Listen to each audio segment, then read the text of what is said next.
Returnal is a third-person roguelike sci-fi shooter for the PlayStation 5. The game runs on Unreal Engine, but uses a lot of custom tech, like level generation, global illumination, and a GPU particle system that were all developed here at Housemarque. In this video, we'll have a closer look at our programmable particle system and how we used it to create some of the key VFX features for Returnal. This includes things such as some of the vegetation, character effects, like tentacles,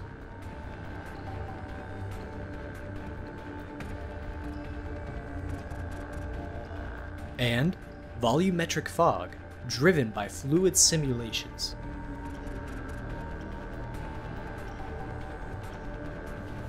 Let's start off with character effects and tentacles in particular.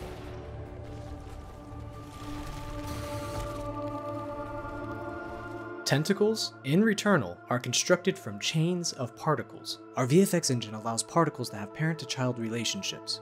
That means each child particle can read its parent's data, including its position. We're also allowed to write custom behavior per particle.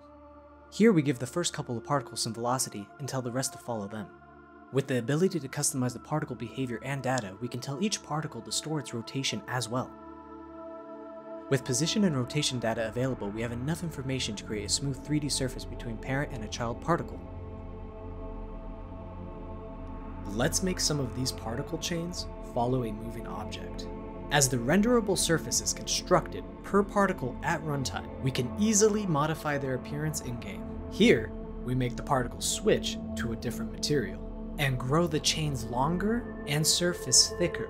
We can use signed distance fields to make the particles collide with in-game geometry. And from these collisions, we can spawn new particles or create events, for example sounds. In-game, we use the tentacles to signal enemy states by changing the tentacle colors and behavior. Here, you can see the emissive color getting brighter before and during the enemy attack. We can access the character bone matrices from our particle system and bind the tentacles to bones or vertices of the enemy mesh. Besides telegraphing enemy intentions, the tentacles give the enemies dynamic secondary motion procedurally, without the need for keyframe animation. And when the enemies are defeated, we can detach the tentacles from them to provide a satisfying feedback to the player. But the use of tentacles wasn't limited to just enemies. We made some of the interactive vegetation on Atropos with them as well. In the next segment, we will have a closer look at our fluid simulation tech. We use fluid simulations extensively in Returnal. One of the most important use cases is to simulate airflow around the player. For that purpose, we use a fluid simulation grid that follows Celine as she moves around the levels. We refer to this simulation as global fluid simulation. Game events can apply impulses to that fluid grid. Here we can see a visualization of the fluid velocities appear when Celine fires her weapon. Other player actions like dashing and melee also have an effect on the simulation. Every visual effects system in the game can sample the global fluid simulation. Here we can see the vegetation reacting to bullets fired by Celine. We can also do similar things with almost any actor in the game. Here we can see the enemy bullets affecting the fluid simulation.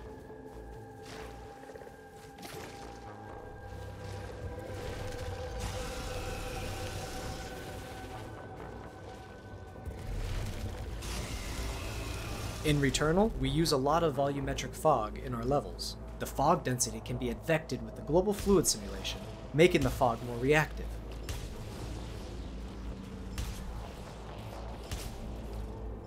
Similarly, we can use the fluid velocities to advect regular particles like the Xeno Archive holograms. And tentacles.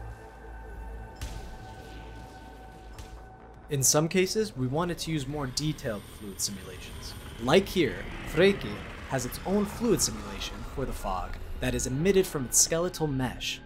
Also, there's a separate simulation for the fog on the ground, as we wanted to have some extra detail there as well. To emit fog from a skeletal mesh, we made a custom component that converts the mesh into voxels.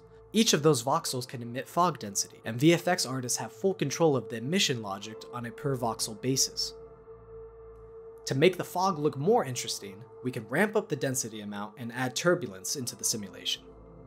Volumetric fog isn't the only way to visualize the density field though.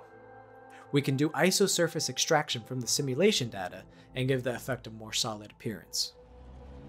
This technique was used to bring some of the alien technology and cosmic horror elements on Atropos to life. In the last segment of this presentation, we're going to have a look at how we did some lightweight destruction visuals with our particle system. We do prefactoring of the destructible assets in Houdini. Before the asset is fractured, we do a pass where we separate the interior of the object from its surface.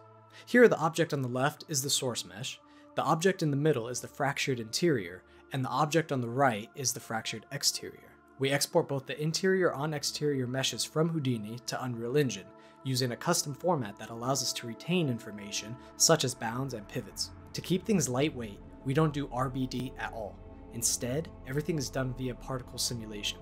By using particle simulation only, we can keep the performance costs low enough to afford 1,000 pieces per destructible object and several destructibles on screen simultaneously. When a destructible object receives damage, we start detaching the exterior pieces from it first. When its health reaches 0, the whole thing collapses. During collapsing, we take advantage of our particle hierarchies and group particles together. This allows us to move groups of particles together and make them appear as if they were a single bigger piece. When the particle group collides with SDFs, we can detach child particles from it. Naturally, these objects can be destroyed by enemies as well.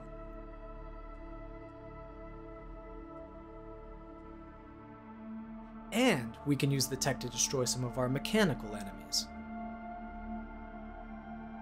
The body of the Nemesis boss was rendered and simulated entirely using the particle system.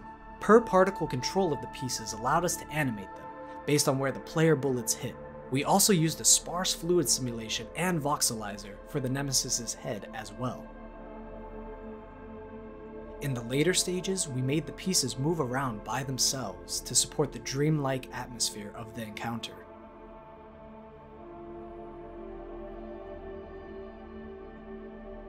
That concludes our visual effects breakdown of Returnal. We hope you enjoyed it, and thank you for watching.